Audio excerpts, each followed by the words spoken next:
I am gonna do a project in the garage that I've wanted to do. I'm gonna take this old scrap wood that is from a wind damaged shed that got just blown to pieces.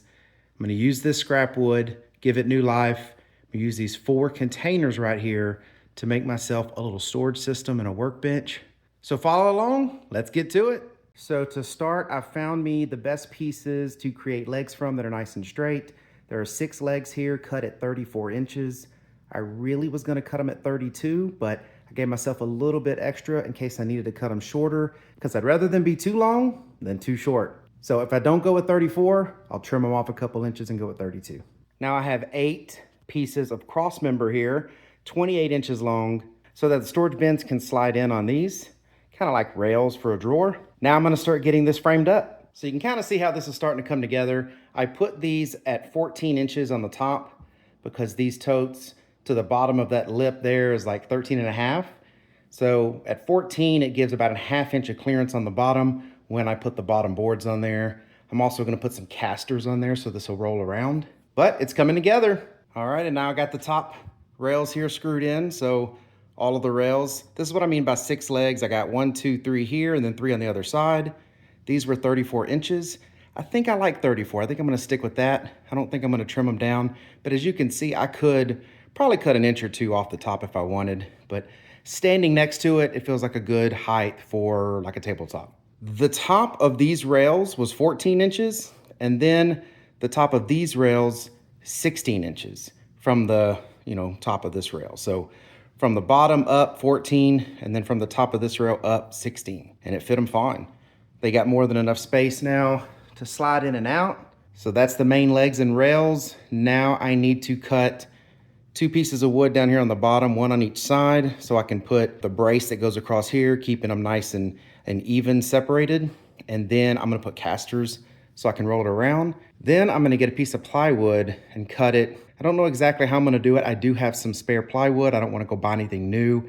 This was supposed to be a project built by just leftover junk wood. So I'm gonna look around. I know I have some plywood that I've got left over some other projects. I'm gonna put that up there, but it is coming along well. So I cut me 2 pieces of this 1x4 that I had. This was trim on the shed that got tore up. So I cut them 2 pieces, or 45 inches long, which gives this the right spacing to have these shelves slide in and out with no problem. And I mean, I didn't care about the color. If I like it, I'll paint it later, but that was an old piece of white trim and this was just natural color here. But now I'm gonna put the casters on each corner that I wanna use, and then I'm gonna flip it over. I save a lot of junk when I tear things apart, and these are definitely not heavy duty casters, but I guess this will have to do for now. These were from an old shelf I'm pretty sure that I had, and I just never put casters on it. We'll go ahead and see how these are gonna do. If they end up breaking, well, I'll buy some heavy duty ones. Well, check that out. It's got those lightweight casters already on the bottom, and this thing will roll around actually pretty easily, even with those cheap casters. I'm sure once those bins get loaded up though, they'll have a little bit harder time to roll. I will get me some new casters because these are a little bit too lightweight, and I want to do 6 because there will be some weight pushing down on the middle of this. I don't want the middle to sag. But yeah, so far so good.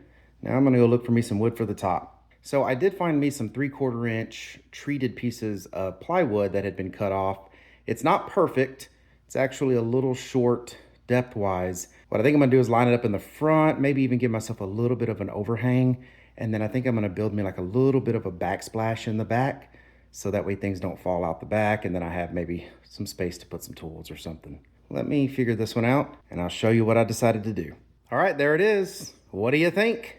So I took that 3/4 inch plywood, I put it on the top. I gave myself a little bit of a lip right underneath here, and then I put a 2x4 back here, one of the scrap pieces that luckily was long enough if I cut the edges off. Looks good, pretty happy with it. Of course, I'm gonna come back and get a sander, knock off the edges on this and clean it up, and I'm gonna get some new casters for it.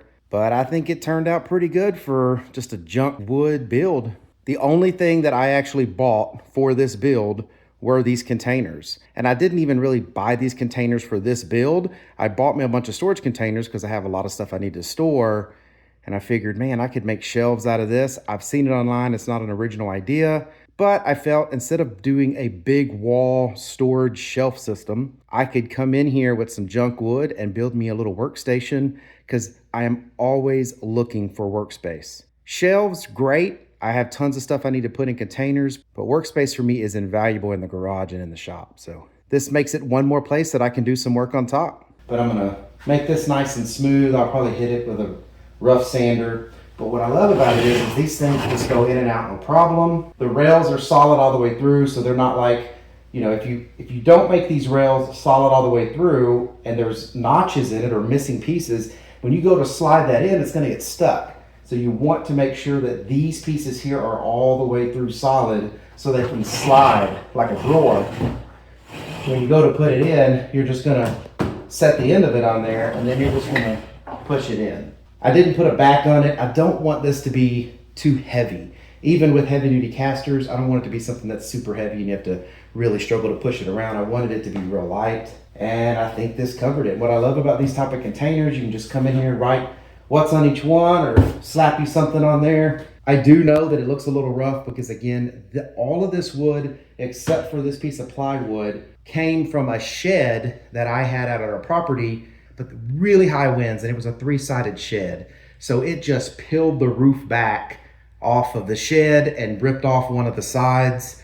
To repair it, it wasn't even gonna be worth it. I ended up just knocking it down with the backhoe, but the pieces of wood that were salvageable, I kept instead of just burning them. Because I knew I built stuff like this. Doesn't have to be beautiful, it just has to function.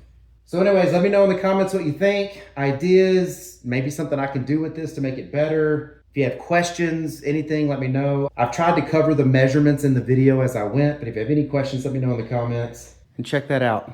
I found a piece of foam that I had from a solar panel package, and I just trimmed it, and it fits really nice on top as a mat.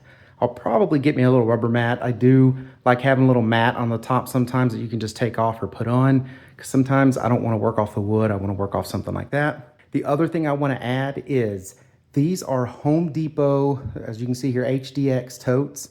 The totes that you get from different places don't always end up the exact same measurements. So this was built based upon the measurements of the Home Depot totes. I'll put a link down in the description of the video so you know exactly which totes I purchased. Because if you go to, say, Costco or Target or whatever, they may sell these 27-gallon totes, but the dimensions might not be the same. And actually, I know they're not all the same because I have some other totes that we bought on sale, bought a ton of them, and I sat them on top of each other. And although they're both 27-gallon, they're not the same size. They would not interchangeably work in this. So just know that these measurements were for these totes. You'd have to modify these measurements a little bit to work with totes of other sizes. But I hope all of this information was helpful. Project I wanted to do, I got it done. I'm happy. Thank you very much for watching, and y'all take care.